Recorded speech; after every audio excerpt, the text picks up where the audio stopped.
Christian Walker, the son of Herschel Walker, who is running for Senate in Georgia, is trying to be a right-wing influencer, basically in the vein of Candace Owens. He's biracial, saying racist things about black people, or in the vein of Milo Yiannopoulos, who is a gay man, saying horrible things about gay people. Christian Walker wants to be that next guy up. But he does it in such an aggressively spoiled brat manner that it's impossible for me to understand how anyone finds him anything except totally repugnant. Here he is on NewsMax talking about how the United States has never been hostile to LGBTQ people.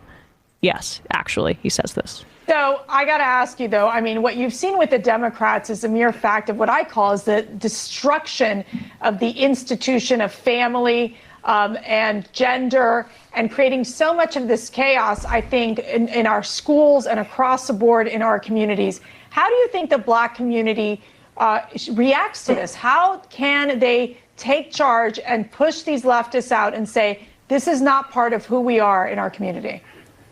So one thing we see from the left is trying to utilize the Black experience and push that on other minority groups. We see the LGBT community pretend and act like they're these big victims when the country's never done anything to LGBTQ people. I mean, everybody has equal rights in America right now, but if someone wants to complain, okay, fine, we had slavery, we understand that, we've gotten through that, and we put affirmative action in to kind of get over that and get through that.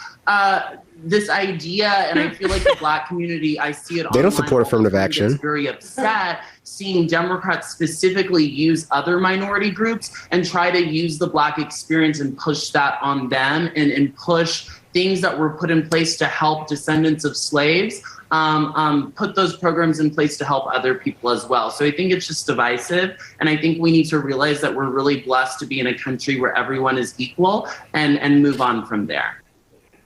It's super easy for this kid who grew up with so much privilege that it oozes out of every pore and orifice of his. When he speaks, it's like embedded in every word and his tone. For him to say this about people, it's particularly egregious for him to say that the LGBTQ community, quote, act like they're big victims when the country's never done anything to LGBTQ people.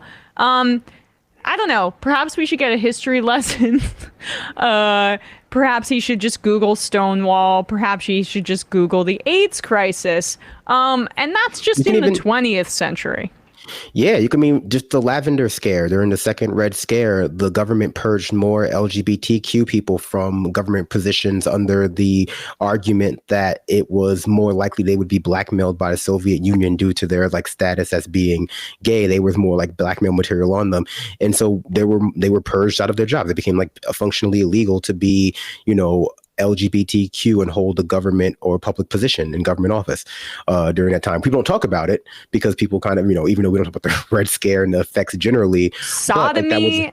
I'm sorry, Brandon. Sodomy laws were on the books and still are on the books in some states, but trans panic defenses for killing people are still on the books in many states. They're trying to roll back gay marriage along with abortion. I mean, but this kind of goes back to the failures of our media to establish any real pattern for expertise in any of this stuff, because that's just I'm not a history major. I guess I was, but it's just read a book, any book, watch Milk, watch there are movies about this, do anything.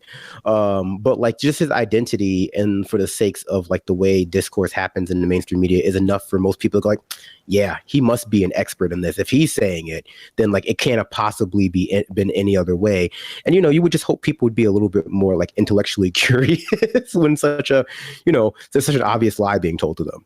Well, he's obscuring the history, right, while also sanitizing the current discrimination against LGBTQ people. The don't say gay laws, they're nothing. They've never done anything to you. Because if you don't look back at the history and you don't establish a pattern, it's way easier to dismiss what's happening right now.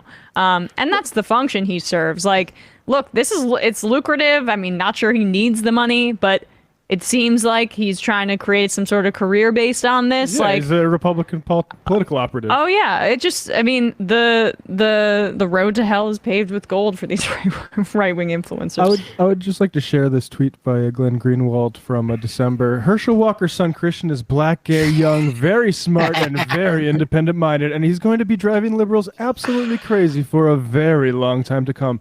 Now, this is how reactionaries use identity politics. And this is why, like, I'm not dismissive of intersectionality, but my addendum or like concern is you have to emphasize class first, because right here we have a rich athlete's son speaking for both the black and gay communities. When primarily his identifiable trait is that he's like the brattiest rich kid brat ever birthed. Interested in like Republican politics. So like, yeah. I mean, there's a vague amount of truth to it, like in the sense that, like, yeah, like MSNBC kind of operates on the same, or various like liberal channels kind of operate on the same logic that, like, if you just bring, a black woman onto the panel, or if you just bring like a singular black male and a white woman, that's basically the same thing of like a type of like identity math that makes it okay to like, give this level of like shallow diversity to ideas while erasing class. Like even the most basic, MSNBC panel, I think, this might be something that Michael said on my show once too, but it's true. It's true than it is now. If you go to any most basic NBC panel about like the abortion issue and like how they're going to like revoke Roe v. Wade, they know that they should probably have a woman on that panel. They know that they should probably have like a black woman on that panel. But if, there is no shame or hesitance to like have a conversation about what the $15 minimum wage means to people with a panel entirely of rich people. Those rich people might be different colors, but that's just to, disguise how how singular in origin their ideas about material deprivation actually are. But I mean, 100%. Not that like Fox News is any better. Yeah, well, it's the same thing. Yeah, just a that's why they're just happy to have like one or two black people on the show.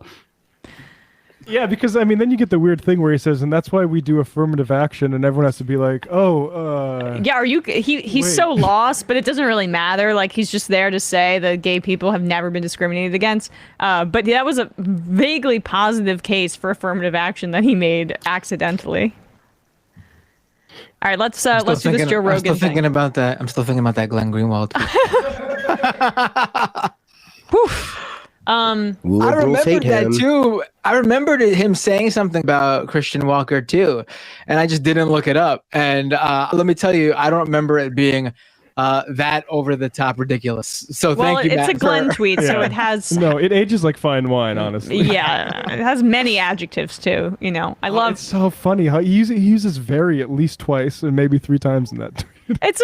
That's the number one thing. I mean, look, I'm not a writer, so I will occasionally use very, but that's supposed to be one of the number one lessons in terms of writing prose. But yeah, I mean, maybe Glenn did less legal work before he was a writer and more blogging. English would have been better.